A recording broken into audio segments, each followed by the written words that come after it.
Allison Rosen. Allison Rosen is your new best friend. Allison, with her good times never end. Allison Rosen, doing the wavy pencil dance again. Allison Rosen, Allison's your new best friend. Hey everyone, hi, hello, welcome to another exciting episode of Allison Rosen is your new best friend. I will bring my guest in a moment, and I just have to take a moment to thank him for listening to me babble about my own personal problems unprofessionally. And I know you're thinking it's a podcast. I loved it. It's a podcast. Everyone babbles about their own stuff. That's the point of a podcast. But I feel like this was even another level beyond that. Before we started, I was just like, here's why I might seem a little off my game. And then I just vomited my own. And then like when a person vomits and I'm done. And then just even more came out. And it's not like we have all day. So I would like to thank him for listening to that because wow. Ugh. Anyway, I'll bring him in a moment. He hasn't arrived yet, even though you just heard his voice. That was a drop I played. I'm just kidding. Everyone knows my habit of making the person sit there uncomfortably. No, I'm glad we heard his voice. Bring him in a moment. But first, I must chat with the bad boy of podcasting, Tony Thaxton. Hello, Tony. Hi, Allison.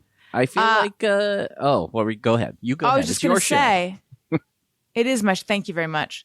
I was going to say, I'm also overly caffeinated.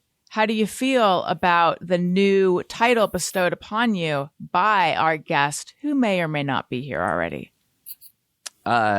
Yeah, well, the listener doesn't know that he referred to me as I believe it was the most dangerous man in podcasting, I think he said. I think that is amazing, and I think you should own that. I think, it's true. I am, you can't see them. They're just off camera, but I'm surrounded by weapons. I have lots of knives around here, and, so it makes sense. It checks out. Yeah. That's right. That's how you edit, with actual knives. Uh-huh.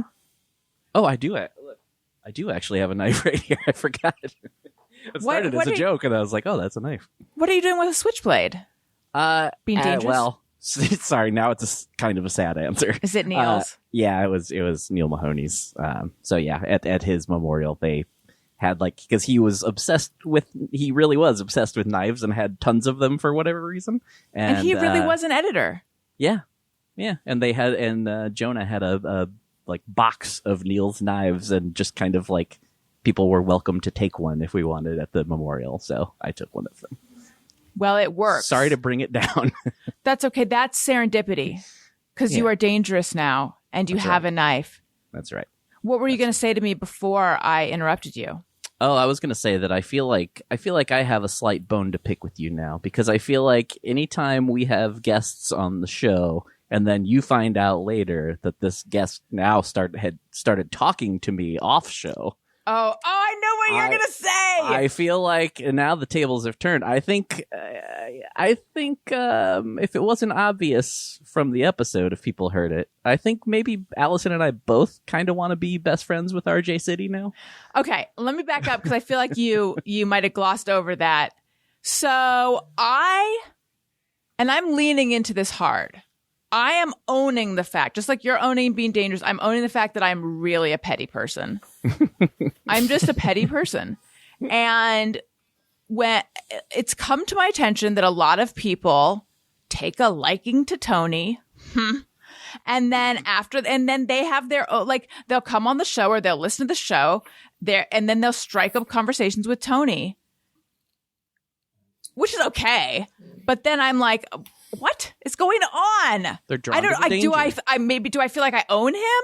It's weird. Maybe I do. I don't know. But I'm always surprised, or as came up on a recent show, bumped. And then it bumped me. Should I be offended by that? No, I don't mean surprised that they want to talk to you. I'm like, I don't know. I don't know that I did I want them to ask my permission? I don't know. I just feel like, how did I get cut out of this? I don't know. Just behind my back talking to Tony? What's happening? I mean, I can't control these people. I know. They're out of control, Tony. Anyway. Yeah. So you, because it's Tony's picks on the Thursday show, booked wrestler RJ City, which has kicked off. Look, it's WrestleMania Allison. I only tweet about wrestling now. I'm all about wrestling, I think. And I want to have him on a Monday show. Yeah. So, and you and I talked about it. Mm-hmm. So I thought to myself, I could say to Tony, well, I even said to you something about, I wonder if you want to come on a Monday show. Yeah. Now, you did not pick up the ball and say, look, petty person making it your fault. You didn't say, oh, let me ask him. Well, I know. I think at that point we hadn't even recorded the first episode yet. You had just watched some of his show and immediately were a fan. No, we had recorded the first episode. Oh, had we? Okay. Yeah, it was right after. Right. Not important. Anyway. I think you're wrong. I'm going to have to check the text, and we'll let the listeners know on the Thursday I show. invite you to check the text. All right. I'm ready. I invite you. Formal invitation issued. It was a paperless post. It's a step up from Evite, I believe. And guest list suppressed. Anyway, so I thought, or I could just DM RJ. But is Tony is that okay with Tony? And I really thought that. And I don't know if that makes it better or worse. But then I just DM'd him. And like, does he live on Twitter like I do? I know, it does seem like he does, because he's always a very fast responder. Before I hit send, he had already responded. So anyway, I guess you have a bone to pick with me now about this?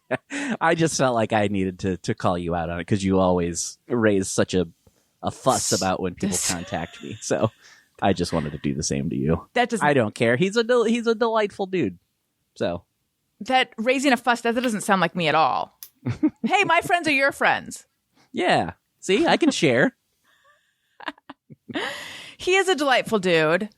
He's apparently going to potentially hook us up with more wrestlers. I'm telling you, Tony, it's surprising to everyone, but I am making the pivot to wrestling.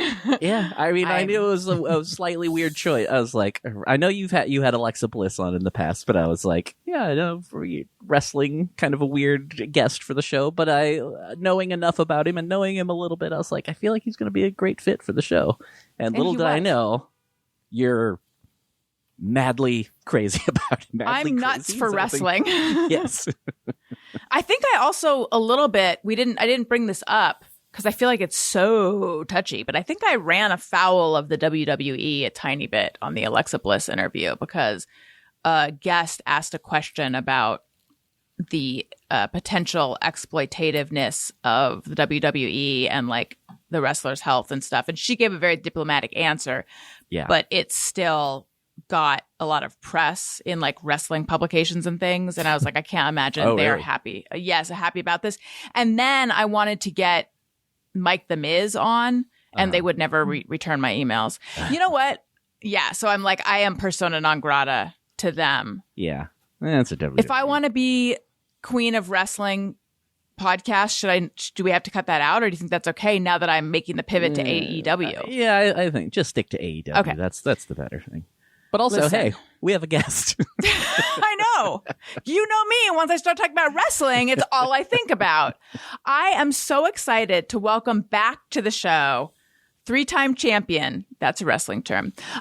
This is his 3rd time returning to the show. He is a journalist. He is I was going to say novelist, but they're not novels, but they're novel-length books. He is editor-at-large for Esquire, unless it's GQ. It's Esquire, right? Do a nod if it's Esquire. Yes, it's Esquire. And his new book, but he's written so many books, but we're going to get into all the different books, so I'm not going to name them right now. His new book is The Puzzler, one man's quest to solve the most baffling puzzles ever, from crosswords to jigsaws to the meaning of life. Please put your hands together for AJ Jacobs. Hello, thank you. Hello. Hello. Welcome back to the show, AJ. Thank you for having me.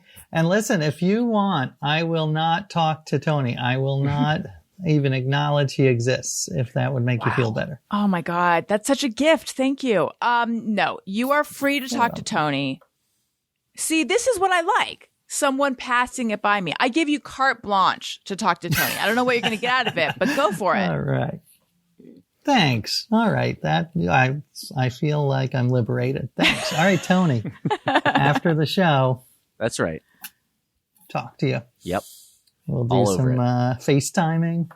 We'll talk about wrestling, Allison. Oh my God. Right under my nose. So AJ, okay.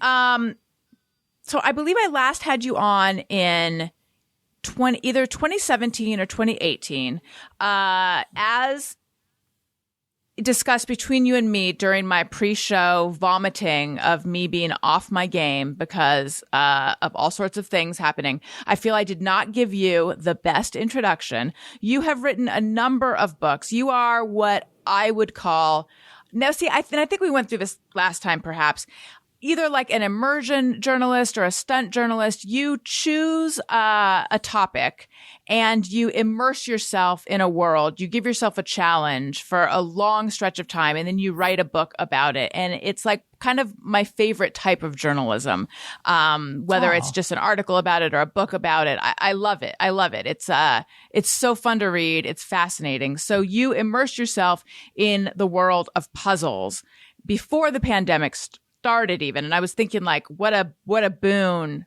that all the Wordle stuff happened probably after you started this project. Yes. Oh, not only did it happen. Yeah, I started the project before the pandemic because I've always loved puzzles. And then the pandemic came and like jigsaws were like Ellen DeGeneres is doing them and, you can't find them. They're like hand sanitizer. They're like, oh my God, it's a huge thing. And then towards the end, I actually closed the book. We had like finished the book and then Wordle came and I begged my editor, like, we got to reopen it. And so she let us reopen it and I inserted the word Wordle. So literally that's our coverage of Wordle is that there is the word Wordle in there. Okay. So it says like at night I do the New York Times crossword and Wordle. So now if people say, you know, oh, it's about puzzles like Wordle. Oh yeah, Wordle's in there. Wordle's in there. So well, it's so but comprehensive. it's got every other puzzle. So okay. So what I want you to do, this is a puzzle of sorts. You've written so many books. Let's just go through them a little bit. Year of Living Biblically, where you tried for a year to live your life by the principles put forth in the Bible. Exactly. Which meant all of them. one of them meaning you could not have contact with you could not touch a menstruating woman. So your wife, you remember that. She exactly. she was angry. She sat on all the chairs in the house so you couldn't sit anywhere. Excellent memory. Yeah. She was menstruating. And yeah, if you take the Bible really literally, you cannot sit on a seat where a menstruating woman was sat because it's impure. So she's like, all right, fuck that. And she sat in every seat in our apartment. And I will say this one thing, people focus a lot on the menstruation, but the Bible also has a rule that men are impure for a day after they ejaculate, which is not paid attention to in modern days at all. But I was doing it literally, so I would have to, you know, if a guy wanted to shake my hand, I would have to say, I'd be interested, but can you tell me, have you ejaculated in the last 24 hours? And then often they wouldn't answer. I don't know. It was, it seems like some information that I guess people are not willing to share. Yeah. But anyway, I just wanted to make that clear that it wasn't just menstruation. Right. It was also ejaculation. Right. Well, I like that. What a progressive tome the Bible is, really, when you think about it. There you go. Exactly. And then you did the know-it-all, where you tried to read the entire Encyclopedia Britannica. Right. Not just tried. You did. I finished. You finished. I got up to the Zywiec. That's the last word. Zywiec. Zywiec. A city in Poland. Where actually very close to where my ancestors came from. So, you know, it all tied together. What level of retention do you feel like there is?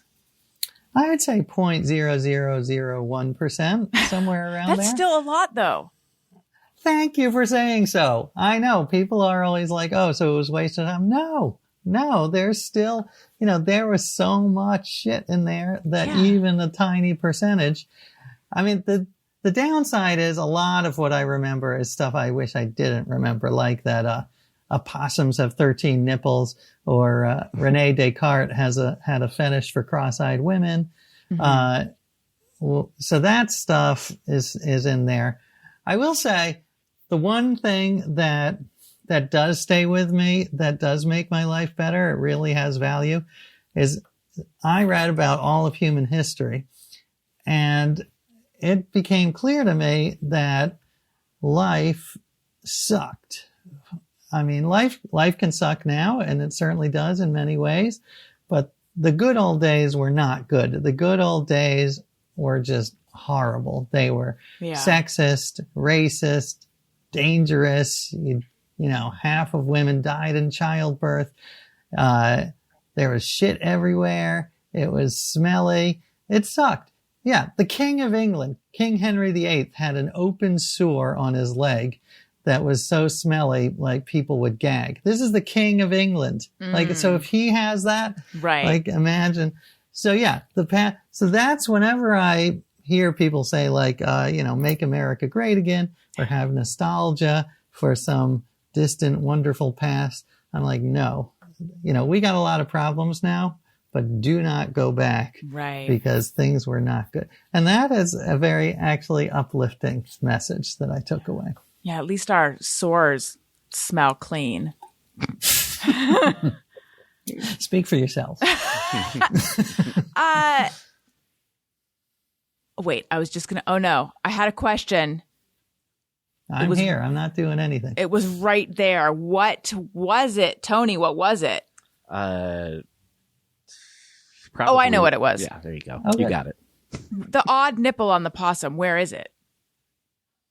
It's in a circular pattern. So it's like 13 in a nice circle. Oh my gosh. So, that's kind of cool. Yeah. So maybe I am happy that I remember that. I shouldn't be so negative. Did you watch Westworld?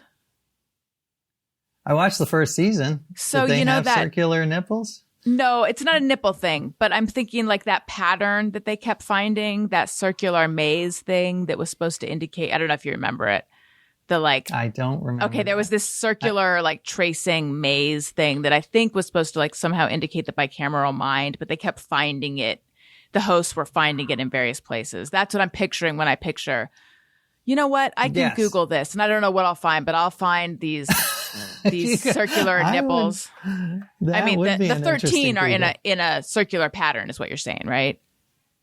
That's my understanding. I've never seen him in person, and I actually haven't Googled it, but listen, after the show, you and I will both Google it and compare. Because I was thinking it was sort of like, a normal. Right. Listen to me putting judgment in there, like a dog's belly where there's on each side, and then there's just rows. a 13th somewhere. Yeah, rows, but the odd one out. But no, that's not how it is, I guess. That's right. You are very narrow-minded in your nipple orientation. I've always said that about her. That's what they say. I get so many reviews of my podcast that just harp on that. So this is where this has all been headed. Instead of me recapitulating your books, which is really just me trying to impress you with my knowledge of your books, could you please, and maybe you've already done this, I want you to rank them in some kind of order, but I haven't decided. Do I want you to rank them in the order of, for you personally, most pleasurable experience to least pleasurable, or most difficult to least difficult, or just your favorite to least favorite? You can choose whichever of those appeals to you. I like that. Okay. Well, let's do the pleasant versus unpleasant. Okay. I like that. The experience. Right. We already talked about the Bible. It was probably the hardest. Okay. I had the menstruation stuff. I had the beard. I will say there are positives to everything. So, the serious side of that one was trying to be a better person, don't lie, don't covet, don't gossip. Also very difficult. But in the end, maybe overall a good thing. All right. Then you had another one that was hard was when I tried to be the healthiest person alive. And that was Drop Dead Healthy. So that was Drop Dead Healthy. So I had, I changed my diet, I changed my exercise and my sleep and the way I went to the bathroom. Because this was actually right before the whole, what's that called? Squatty potty. Squatty potty. So I was sort of on the cutting edge of that. And I went farther because there are ones that make the squatty potty look kind of lame. Like it's a contraption you can put over your toilet. Oh, right. Like to make it like a hole in the ground. Right. Make it like, sort of a developing nation type toilet. And so I did that, which my wife did not like. So that didn't last that long. So that was very challenging. Again, there were good parts. One of the good takeaways from that was that it's not healthy to be overly obsessed with your health. Like if you are so obsessed with having just the right meal and that you can't go out with your friends and have a drink, having a close-knit group of friends or colleagues or family, that is just as important as going to the gym 3 times a week or whatever. So anyway, that made me feel good. Like, don't obsess over being too healthy.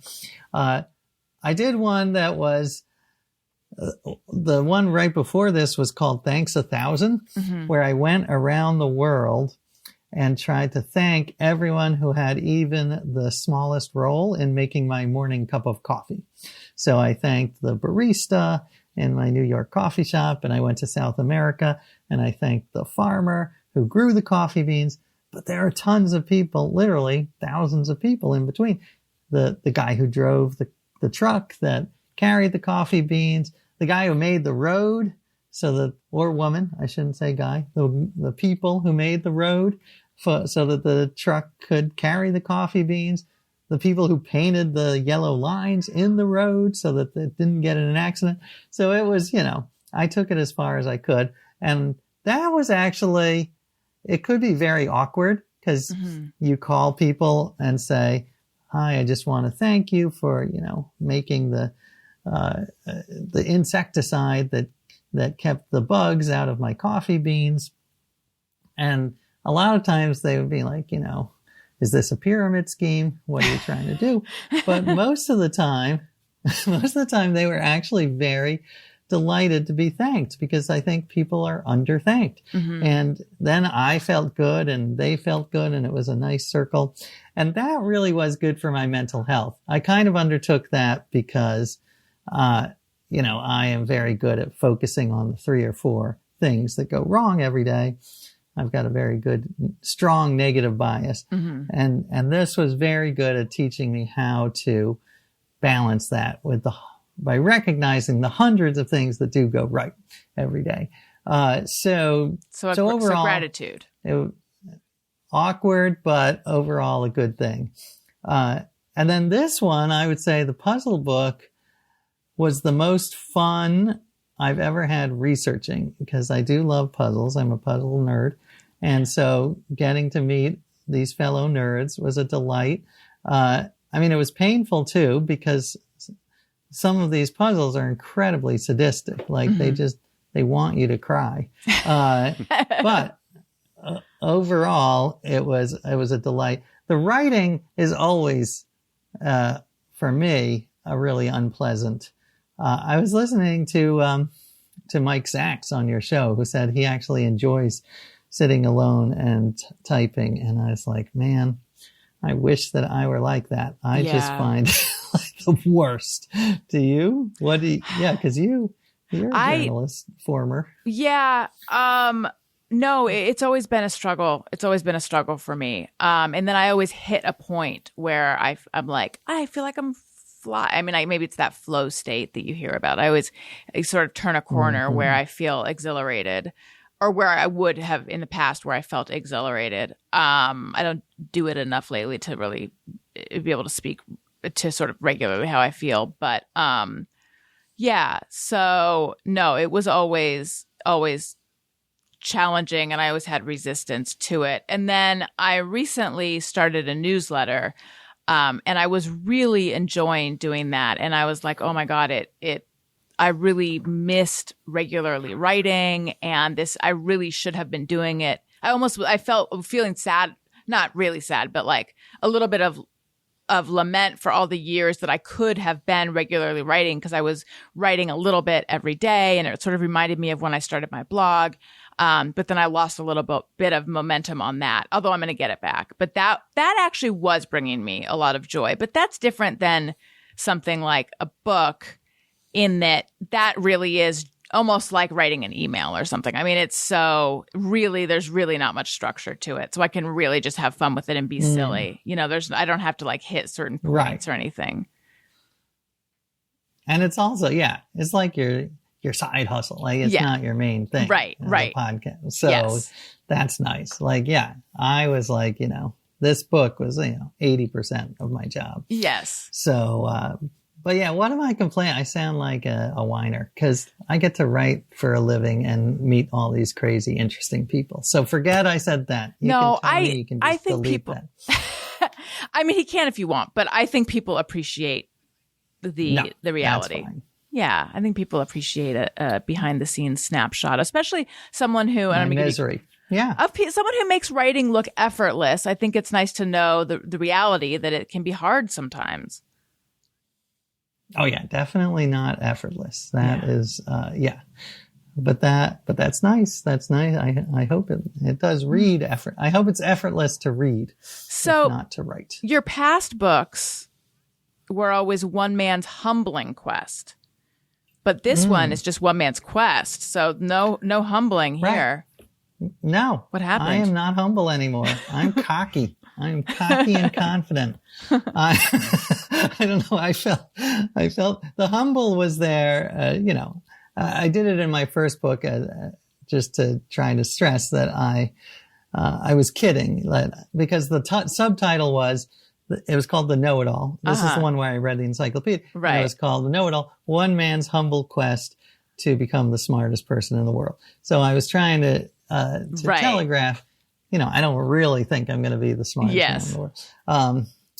But I felt that I had gotten that point across. But I still love the idea of like being the most humble person in the world. Like, I am the humblest. And in fact, did you ever see Pop Star? I was Did just you ever thinking see the that same movie thing. with Andy Samberg?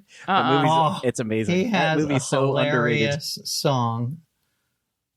Yes, Allison, please I'll see it. It is the song, and one of the songs is about how he's like the king of humility. He's like the LeBron James of humility. He's the best, most humble person ever to live, and it's just brilliant. Yeah, it's all right. funny. I'll see it. So what did you discover then about the relationship between puzzles and the meaning of life? Well, I do think, yes, because the subtitle is a little over the top. I say it's, I try to solve the most baffling puzzles, from the crosswords to jigsaws to the meaning of life. So I did. I don't know if I solved the meaning of life, but I grappled with it. I wrestled. And for me, one of the big themes of the book is curiosity. Mm-hmm. I love curiosity. Curiosity and gratitude. Those are my two favorite emotions. And I once interviewed for Esquire magazine, not GQ, Alex Trebek, the late great Jeopardy. Yeah. Did you ever meet Alex? Mm-mm. I feel like you would have met him. No? Well, he had a great quote that I always think about, because it doesn't really make sense. But when I interviewed him, he said, but it's great. He said, I'm curious about everything, even those things that don't interest me. Like, he's curious about boring things. Right. And I was like, I love that. And I feel the same way. I'm curious about everything. So to me, curiosity really is the meaning of life. So it's almost, it sounds a little pat, but the search for the meaning of life, the search for what is important in the world, that to me gives my life meaning. So there you go. Solved. You did it. Thanks. Now, you mentioned sadistic puzzles. What's an example of a sadistic puzzle? Oh, yeah, there are tons of them. I mean, the key to me about puzzles is you want a good puzzle like gives you a little bit of good type of frustration, like a good type of headache, not like a painful headache. And then you have that aha moment. So it's sort of like the revelation. And that is a good experience. Yeah. And I think it's the same, like in a movie, you've got the conflict and resolution. So puzzles are the same idea. But some of these puzzles that, I grappled with, just to give you one example, I went to the CIA, the headquarters of the CIA in Virginia. It took me months to get permission. I finally because there is one of the great unsolved puzzles in the world is right there on the grounds. And it's this sculpture about 30 years old. And it's a huge metal wall. And into the wall are carved a bunch of symbols, letters, and they're a code. They're a secret code. And the sculptor did it with a cryptographer, and everyone thought it would be solved, in 2 days. It's at the CIA. That's their job. But no, it's been 30 years and no one has fully solved it. They've solved parts of it, and one part, it seems like as like directions to a treasure. So there might be a treasure somewhere on the CIA grounds. It's all very unclear, but part of it is unsolved.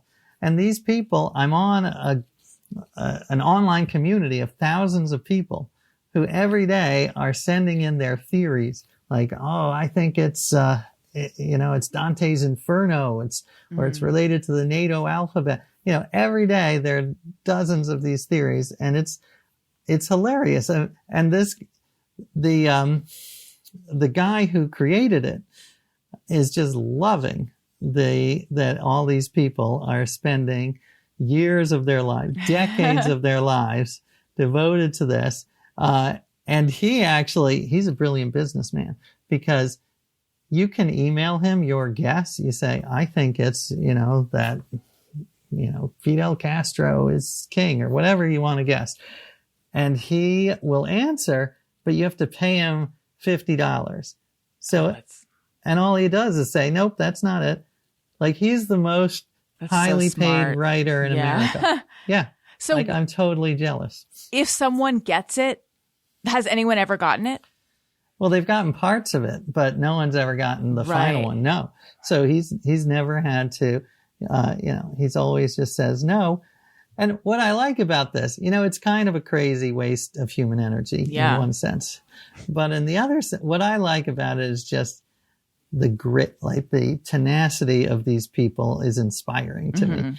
Because I am very good at, like, I'll look at a problem. I'll try to help my kids with their math homework. And after like 90 seconds, I'm like, nah, I'm out. I think I give up.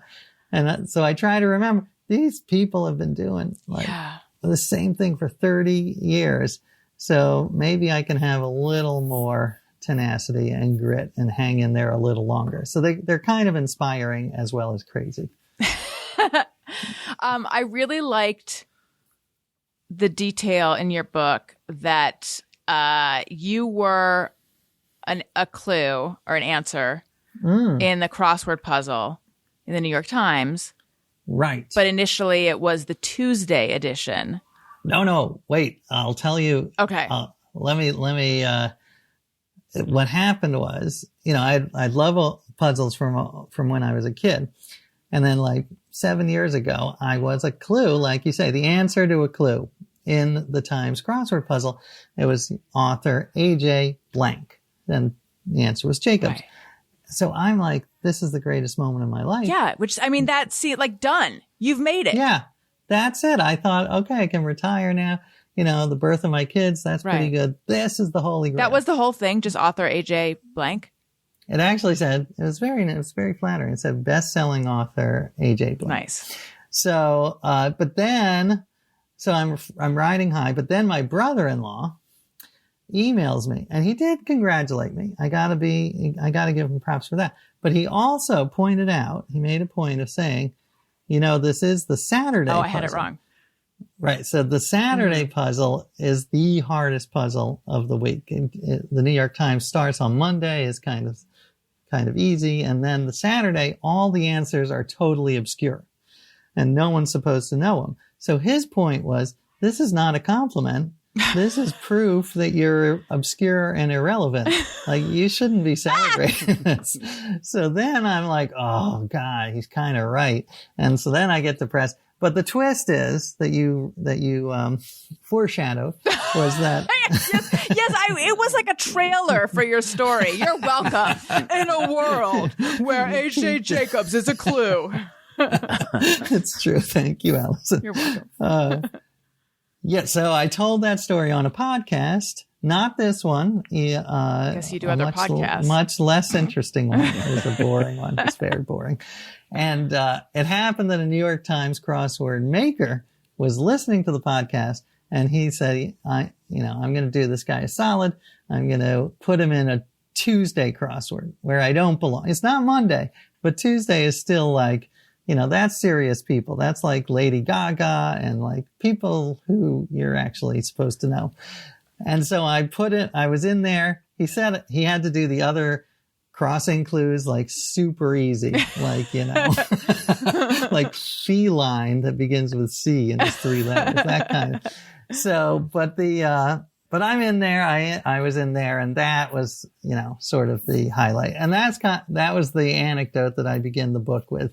And then I said, because I'd always loved puzzles, but once I was in the Saturday, I became obsessed with doing them to see, like, maybe I'll appear, maybe I can work my way up. And when I did, it was just a joy. Right. Then it's personal. I'm weirdly, I'm not. People always think that I would be into Scrabble because I'm very into words. I'm not that into Scrabble. I'm like semi into puzzles. I really like brain teasers and riddles and things like that. But I'm not that into all the other puzzles, which I deep down feel like is probably a sign of some sort of lack of some kind of intelligence in me or something. No. Really? No, that's crazy talk. That's really? Well, I feel like every highly intelligent person loves stuff like this. No. Well, first of all, thank you, but first of all, puzzles are such a big topic. I mean, I see puzzles as anything where it inspires curiosity and you try to figure something out. So, a thriller movie is a puzzle, a mystery, Russian Doll. I was just watching that. That's a fun puzzle. Were you watching the first or second season? I watched the second and the first. I need to watch the second. I haven't started it yet. Yeah, same. Can I say one thing about my one critique of it is it seems like a very weird thing that she wouldn't just say, I had a Groundhog Day experience, and everyone be like, oh, like instead she says, and then I woke up the next day and I couldn't, it was the same day. Right. Like, there's shorthand for it. Yeah. Does their universe not have Groundhog Day? Does the Russian Doll universe not have Groundhog Day? It's a good question. It's very important. But anyway, so I think you do like puzzles. It's just figuring out which kind of puzzle. But you say you like brain teasers and riddles. Right. So can you give me more specifics on what you mean by that? I mean, the ones that I always liked, and I'm always like searching for more like this. And I know you have a chapter on brain teasers and riddles and things in your book, are like, this is like a dumb example, but those ones that as a kid I would hear, which is like, there's broken glass, water, and a dead body. What happened? Yes. I'm a fan of the lateral thinking is what some people call them. Yeah. I am a big fan of the lateral thinking. Right.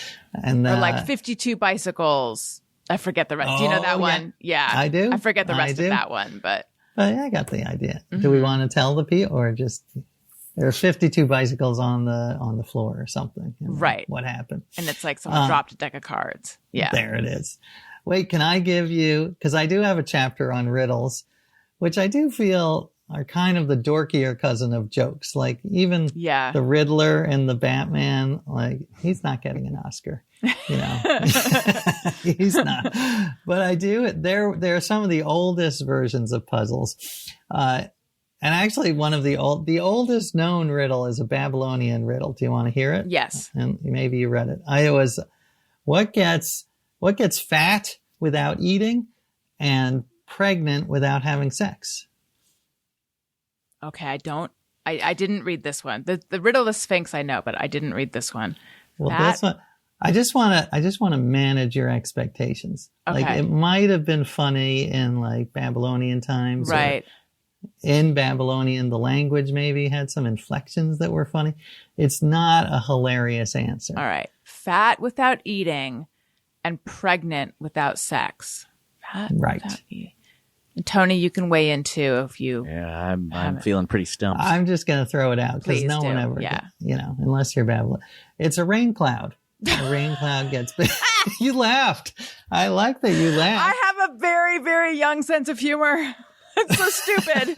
I laugh at love farts that. too. So, Well, that yeah, that's is very nice. stupid. But I enjoy dumbness. Yeah. Okay. Hit us with another one.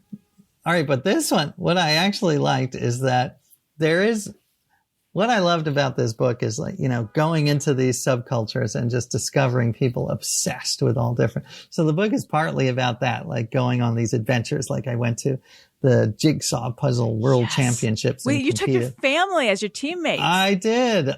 Should I tell that or Yes. should I tell you the dirty medieval riddle? Which would you rather? Oh, which would you? Well, let me would you rather finish. tell? Let me finish the dirty medieval Okay. riddle because we're on riddles, and Yeah. then it'll be more organized. And Okay. then we'll go to Jigsaw.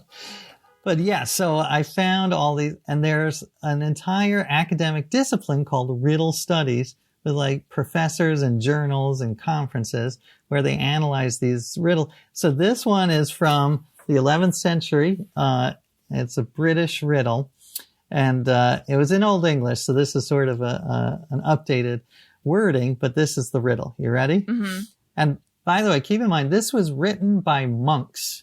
These were monks writing this. Okay, who am I? My stem is erect. I stand up in bed. I'm hairy down below. An attractive peasant's daughter grips me and attacks me in my redness, plunders my head. She feels my encounter directly. Her eye becomes wet. I read this excerpt. Oh, you did? Okay. Yes, so I know, but I was just like, What about Whoa! Tony? I couldn't believe it. I'm clueless What? again. You don't know? No. All right. Well, that's good because it's not a penis. If anyone out there is thinking it's a penis, then they are, I don't know Dirty what to mind. say. Dirty mind. It is an onion. So it's like, it's got the hair is sort of like the strings on the bottom of the onion. It's in an onion bed and then you cut it and your eye is wet. So, but I just love that these monks were making like ejaculation jokes, and they were trying to screw with people's minds. Yeah, By saying like, oh, it's your fault that you thought it was that and it's not our fault. Whoever wrote that had to have been like, you guys, check this out. It totally works. It sounds just like a penis, but it's an onion. I mean, they must have been so proud of themselves. I know. And this was literally more than 1,000 years ago. So a dick joke from 1,000 years ago. I love it. That's what you get with this book. All right. So then, yes, one of my favorite adventures was jigsaws. Now, what's your take on jigsaws, Allison? I'm interested. Have never loved them. Now look, part of this is, I'm not proud. I'm not a very organized, neat, tidy person. So I don't always have vast horizontal surfaces where it's easy for me to like hunker down with my 1,000-piece jigsaw puzzle. So part of it is just, it's a practical thing that like, Right. where am I going to do this puzzle? Everything has piles of stuff on it. Interesting. But I've just never been, somehow I'm always surrounded by people who love puzzles. I remember at the beginning of the pandemic, at the beginning of the pandemic for everyone, I feel like old groups of people decided we should all get together in Zoom. And so my old mommy and me group were like, let's get together in Zoom. And then people would be doing puzzles while we Zoomed. Not I. And you would judge them. Yes. A little bit. I decided I'm going to remember this and mention it on a podcast in 2.5 years. But then I did start getting into puzzles a little bit. And so we actually in a cabinet have like 6 undone puzzles because that was a short-lived phase. I got into it a little bit, not like everyone else. I wish I loved them like everyone else. I just find it to be tedious and monotonous, frustrating. Yeah, no shame. No, I actually start that chapter by saying it was always my least favorite type of puzzle because I thought, like you, a little monotonous, a little like dumb, and like I called it the Larry the Cable Guy version of puzzles, like, just very broad. Yeah.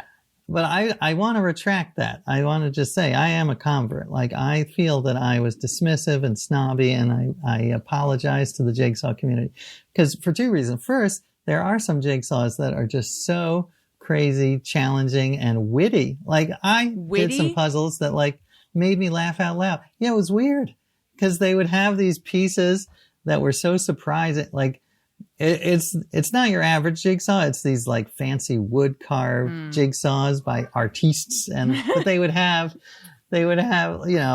pieces that you thought were borders, but they weren't borders, and I would laugh. Maybe my sense of humor had been. It was the middle of the pandemic. So I was like desperate for anything, but it made me laugh.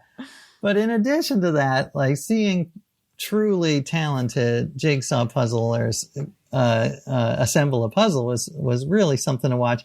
And I saw that because when I was researching it, I noticed there is a World Jigsaw Puzzle Championship, and it was coming up, and there were all these countries signed up. There was Japan and New Zealand and India, but no USA. So I'm like, all right, well, I'll fill in the application, and I'm sure I'll be screened out.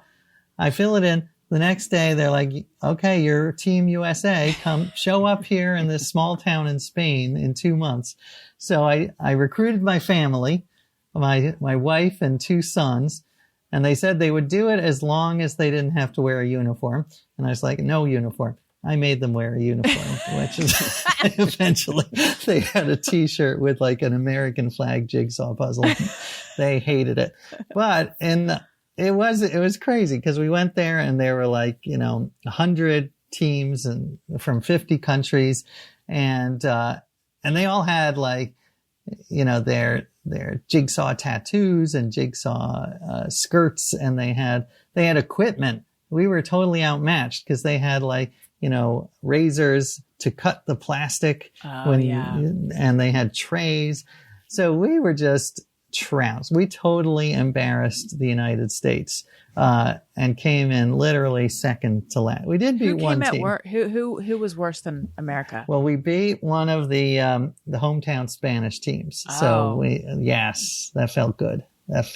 But yeah, we were second to last, and who won, unfortunately, was the Russian team. The 4 women from Siberia. Probably doping was the that was our like Adderall is our guess. But actually, I will say I want to take that back because they were very nice, these women. And I wrote in the book long before the Ukraine war, I said, I hate Vladimir Putin. He's like a homophobic, election meddling asshole, and I hate him. But these women, seeing them in person and being able to interact, I call it jigsaw diplomacy. Like ping pong diplomacy was this thing back in I think it was the 70s when we played ping pong in China. And I felt it was the same thing, like being able to humanize and see people on a face-to-face level was actually quite touching. So anyway, that was my jigsaw experience, and I loved it. I'm not obsessed with jigsaws like I am with crosswords, but I respect them. Have you done these? Sorry, I just wanted to ask one thing. Have you done one of them that there is just one solid color? Oh yes, the one side, and that is. There was a big trend of those in the 60s. There was one company that made them all, and they would be like Little Red Riding Hood's cape, and it would be all red. Like that was their shtick. So I have done those. They seem like the they would saddest. Take forever. I haven't actually done them. I just know they exist. Well, I will tell you, they taught me, these high-level people taught you have to do it by shape. So they would have these rows of 3 outies and 1 innie. That's one row. 2 outies Smart. and 2 innie. They're very smart. Can I just tell you one other Please. jigsaw, because it was Please. so heartbreaking? Is I interviewed this guy. He's a German divorcee, is the way they describe him in the newspaper, which seems a little condescending. But anyway, he was. Hey, it didn't work out for him. That should mark not him for his- the rest of his life. Right. That's not his identity. But anyway, he was very nice, and he spent the entire pandemic, he bought the world's largest jigsaw puzzle that had never been solved. 54,000 pieces of 100 great works of art. And he spent the entire pandemic doing it. He got up to the 53,999th piece, and he's looking, he can't find the final piece. Oh. So it's it's just a hole right in the middle of, I don't know, Leonardo da Vinci's painting. And it's just I get stressed if it's 100-piece puzzle with a missing piece. Right. He spent, so he said, I couldn't eat, I couldn't sleep. He was searching this vacuum cleaner bag. He finally did get the company to send him one. But I thought that was no, it's not. First the he same. lost his wife, You're right. then he lost the piece. It's true. It's been a hard life. I will say, I kind of wanted him, because part of one of my themes in the book is that life is not perfect. It's okay. It's okay not to finish this puzzle. I am proud of you for not finishing those puzzles. That you have 6 unfinished puzzles. I think that's fine. So I was just leave. I wanted him to leave it. I wanted it to be a monument to imperfection. I like that. But he didn't feel that way. Yeah, he didn't. I have more questions, but first I want to tell you guys, it's time we stop flushing our forests. It's estimated that Americans flush over 10 million trees worth of toilet paper every year. And if you're using conventional toilet paper that comes wrapped in single-use plastic, odds are you're using tissue that is cutting down trees from North American old-growth forests. Real Paper is looking to change that and is available online on Amazon and now in most Targets nationwide. Real Paper uses fast-growing bamboo in their paper products instead of virgin tree fibers from our forests. Similar to the grass on your lawn, bamboo regenerates from the same root so they can harvest the same plant. This helps avoid problems like soil erosion, habitat loss, and most importantly, the massive release of stored carbon. So we use Real Paper toilet paper. They also have paper towels. It's great because it's strong, but it's also soft. So it's the perfect level of strength for what you need it for, but then it's also comfortably soft. Real is now available in most Target stores nationwide, Target.com, and on the Target app. Target carries Real's convenient 12-pack box that is the perfect size to try out your new favorite tree-free paper. If you're looking for Real in a Target, it should be easy to spot. They'll be the only bamboo toilet paper and the only option that you'll find in 100% recyclable, plastic-free packaging. So let's stop flushing our forests and give Real's tree-free paper a try. 0 trees, 0 plastics, 0 compromise with Real. That's nice. Isn't it, That seems though? like a nice product. Yeah. So, AJ, these people at the puzzle convention, were they Yes. cool? Were they cool people? Well, that very much depends on your definition of cool. I found them cool because I think they're funny and they are passionate about what they do. But certainly, yes, there is a certain nerd factor to people who do puzzles. But listen, I am also. Remember that whole nerd chic thing, where every supermodel was I'm a nerd. Mm-hmm. So I think nerd has lost its negative connotation. So I'm fine with calling myself and puzzle people nerds. And then also, is there a certain type of puzzle that you just can't get into? Oh, that's a good question. I would say I'm not very good with I have terrible spatial reasoning. I get lost in New York City, which is a grid. So how's your sense of direction? Oh, terrible. It is it's ridiculously terrible. People have tried to explain that like when you go somewhere, you got to do like bird's eye view in your mind, but I don't. I'm immersive. If someone is directing me, I'm not paying attention. I'm just going turn by turn, and there's no map being forged in my brain. Right. Yeah, that really is the secret. That's interesting. Mm-hmm. I've tried to do that. I'm getting better, but anyway, I'm not very good at the spatial puzzles. So this whole genre of puzzles. Rubik's Cube is the most famous, where it's like with your hands, and what I did find interesting was I never heard of this genre called Japanese puzzle boxes, but it's this crazy cult of people who will pay thousands, literally up to $50,000 for a little box the size of a shoebox. It's beautiful wood, and the puzzle is how do you open it? And there's nothing inside. You're not even going to get anything when you do open it, but it's the challenge of opening it. And sometimes you have to spin it. A lot of times you have to move slats in the puzzle in a certain way. So like up to 150 times. Some of them you have to freeze, like they're really tricky. But it was fascinating to see these people obsessed, including Darren Aronofsky. I interviewed the director of Pi and others, who had commissioned the craziest desk ever created. He got this puzzle maker to make a wooden desk, and it took the puzzle maker 4 years to make.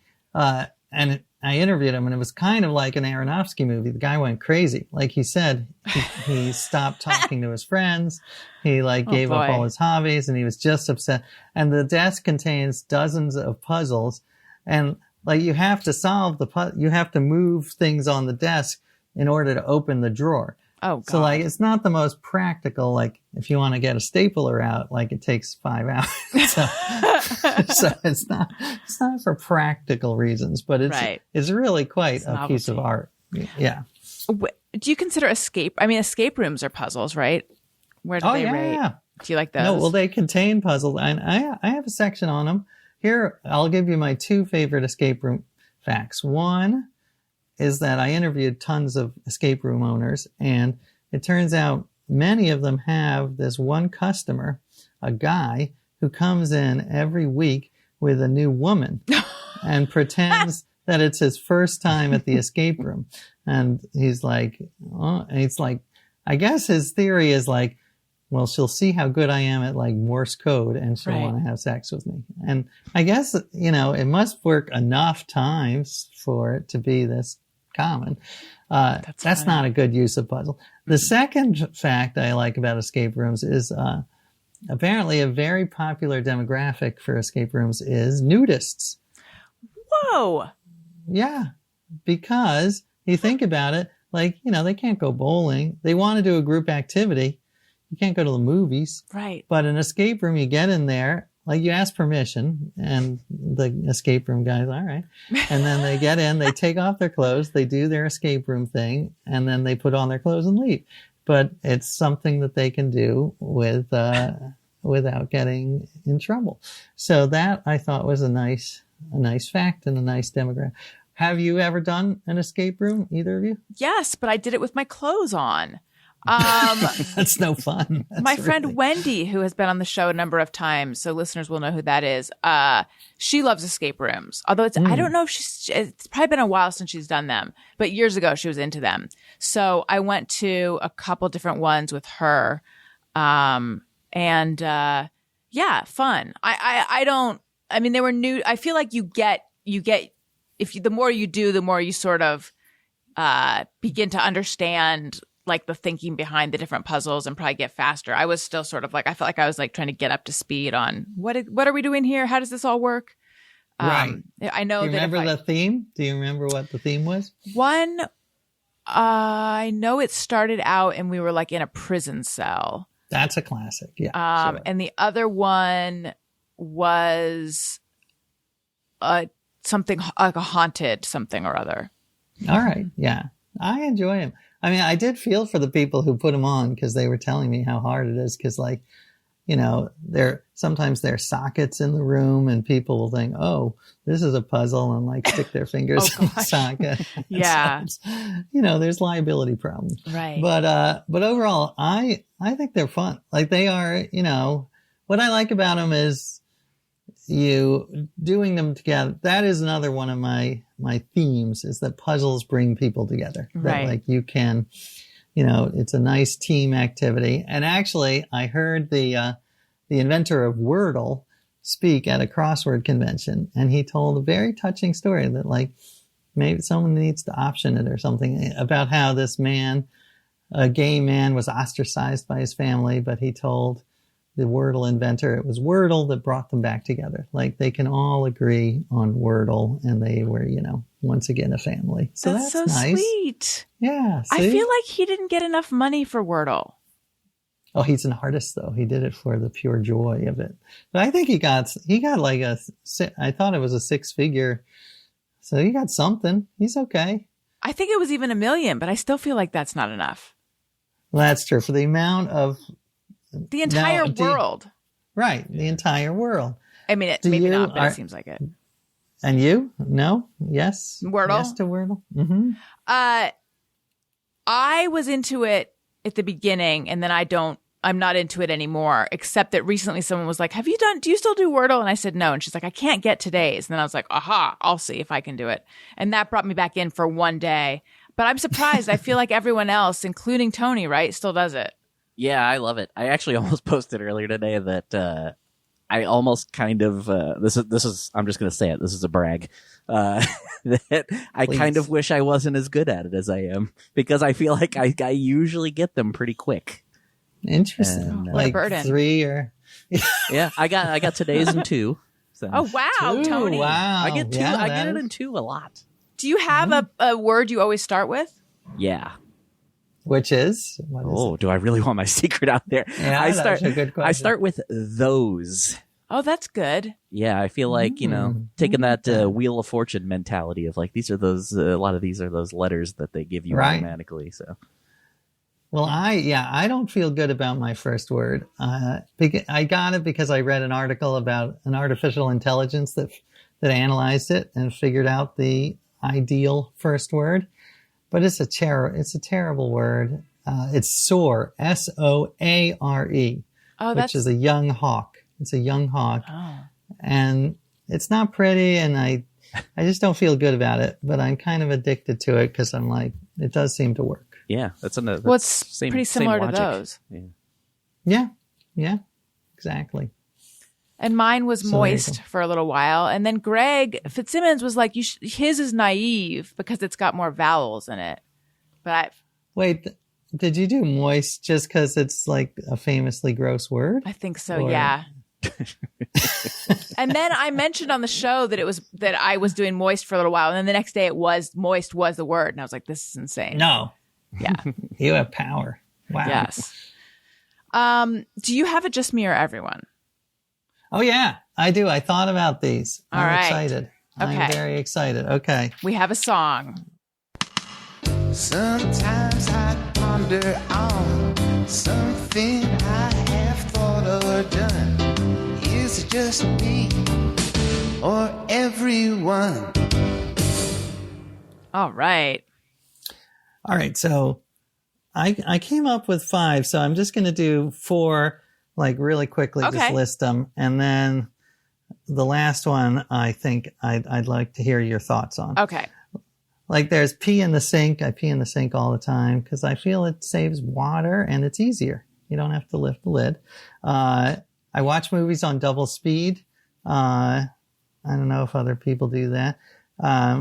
I'll email myself a reminder and then get excited when I get an email because I forgot. I do that. That's a nice one. I'm like, oh, I'm popular. Oh, it's me. All right. So that the one that I am interested in your feedback was every romantic comedy I see, or romance in general, I always think, what are the chances these people will be together in 5 years?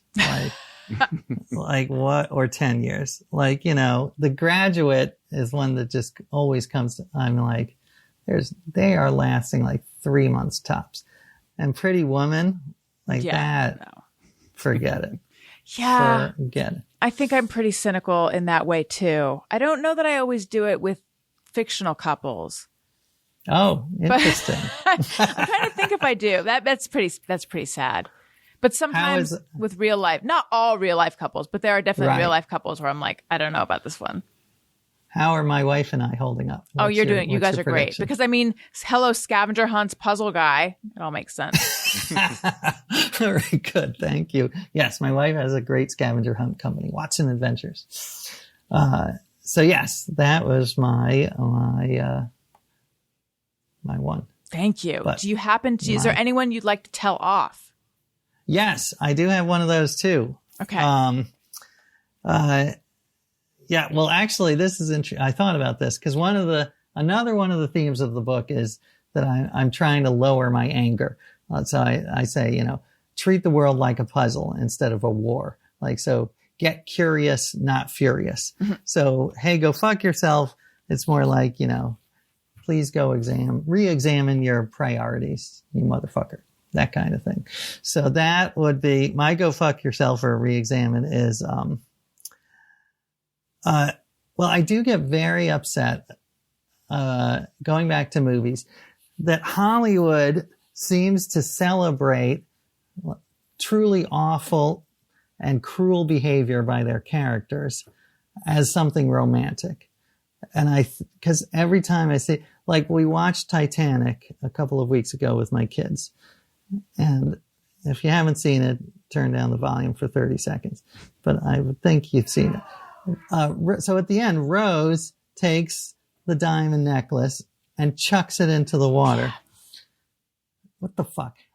I looked it up, and the estimates from diamond experts is that's a $200 million diamond. So she could have sold that diamond and saved thousands, literally thousands of lives. Tens of thousands of kids in Guatemala are blind because this selfish bitch decided that she wanted to do this romantic gesture. And it's like supposed to be great. Like you're supposed to be like, oh, that's wonderful. And, so that's just one example, but it happens in, I would say half movies like, The Atom Project. We just watched that. And, this is not really a spoiler, but he saves his wife even though it's threatening the entire universe. He decides oh, she's my wife. I love her. I'm going to try to save her.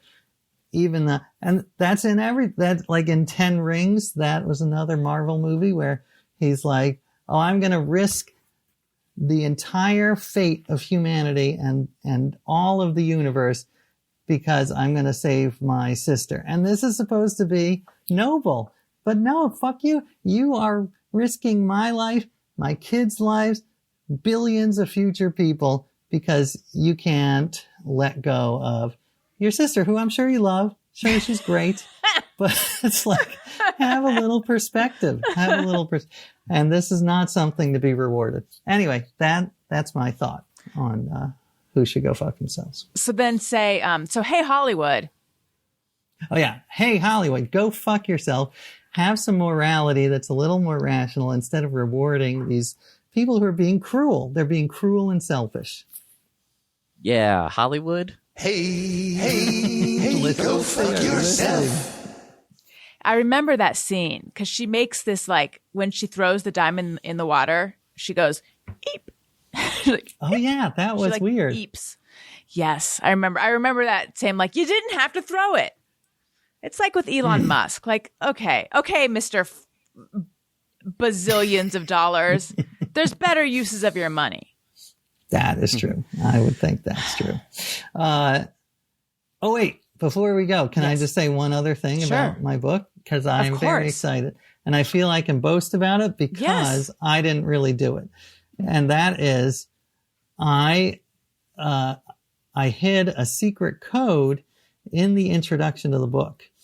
And if you put that code into the website, which is thepuzzlerbook.com, you will on May 3rd, but you can get it after, enter into a crazy, what's called a puzzle hunt, which is dozens of these wild puzzles that are like mind benders and crosswords on steroids. And if you finish all of those, the first one to finish those wins $10,000 actual dollars. Wow. So it's a contest. No purchase necessary. The introduction is available for free.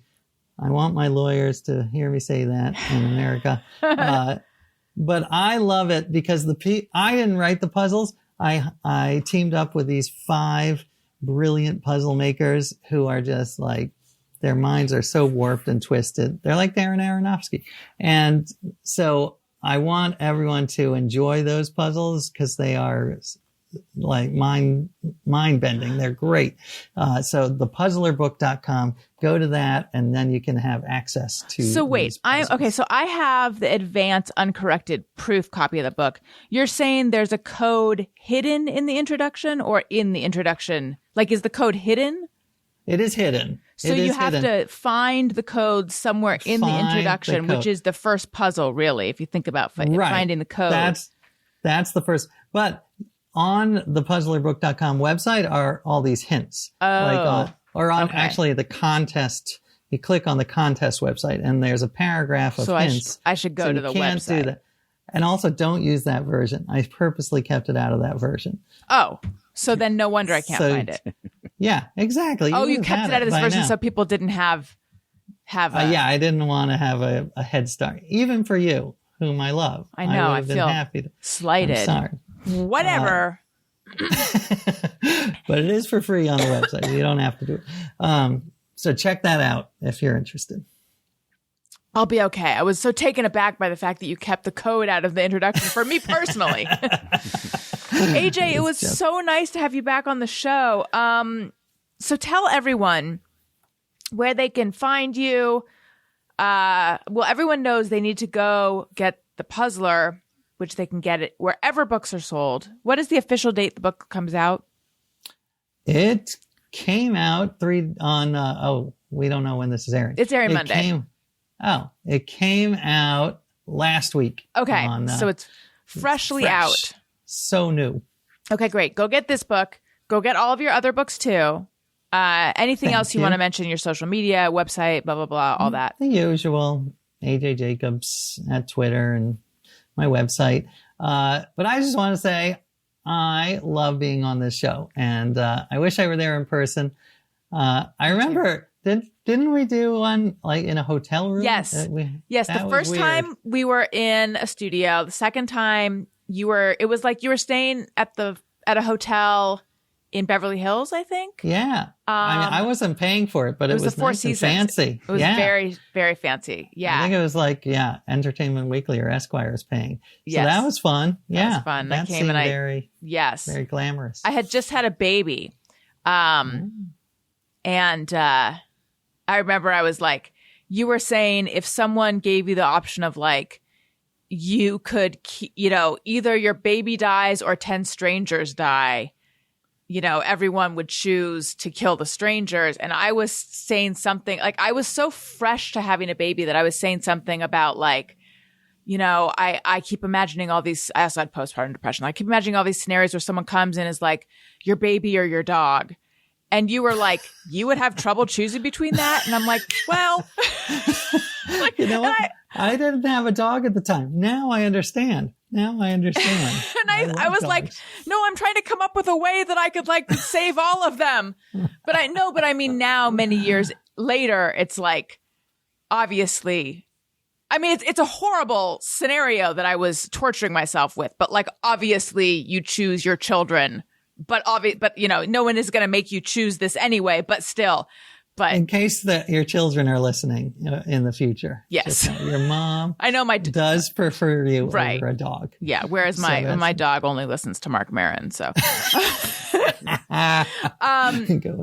thank you so much. Thank you. I loved it. Listeners, if you like what you're hearing, please make sure you subscribe, leave us a nice comment on Apple Podcasts or a mean one.